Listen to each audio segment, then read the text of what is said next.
আসসালামু আলাইকুম সুপ্রিয় দর্শক, আমরা আজকে এই কাকাকে দুইটি প্রশ্ন করব।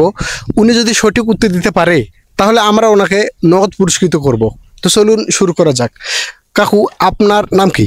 আমার নাম ফজল। আপনার পেশা কি? আমার পেশা চাষি। চাষ করেন? আপনি চাষ করি। একজন কৃষক, মানে কৃষক। কাজ করেন, তাই তো? হ্যাঁ। মানুষের বাড়িতে। তাহলে আপনি বলেন, এই যে ধান লাগায়, কোন মাসে ধান লাগায়? ধান লাগাই ওই ভাদ্র মাসে কাটে, আর হচ্ছে অগ্রহণ মাসে, ভাদ্র মাসে লাগাই, অগ্রহণ মাসে কাটে। আচ্ছা, তাহলে বিঘায় কত মন ধান হয়? বিঘা ওই 30 মন হয়, 25 মন হয়, 20 মন হয়। যে যেরকম আবাদ করে তুলতে পারে তার সেরকমভাবে হয়। সুপ্রদর্শক, কাকু আমাদেরকে দুটি প্রশ্ন উত্তর দিয়ে দিয়েছে। তার নগদ পুরস্কার হিসেবে আমরা কাকুকে 100 টাকা দিয়ে দিচ্ছি। কাকু, এই পুরস্কার পাওয়ার পর আপনার মনের অনুভূতি কি, কিছু কি বলবেন? আপনি কি খুশি? হ্যাঁ, খুশি।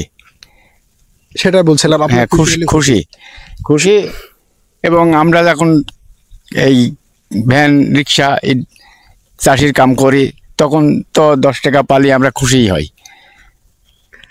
আচ্ছা আচ্ছা, সুপ্রিয় দর্শক, কাকুকে আমরা পুরস্কৃত হবে 100 টাকা দিয়েছি, সেই জন্য তিনি অত্যন্ত খুশি। তো ভিডিওটি যদি ভালো লেগে থাকে সুপ্রিয় দর্শক, বেশি বেশি করে আমাদের ভিডিওটি শেয়ার করে অন্যকে দেখার সুযোগ করে দিবেন। আসসালামু আলাইকুম।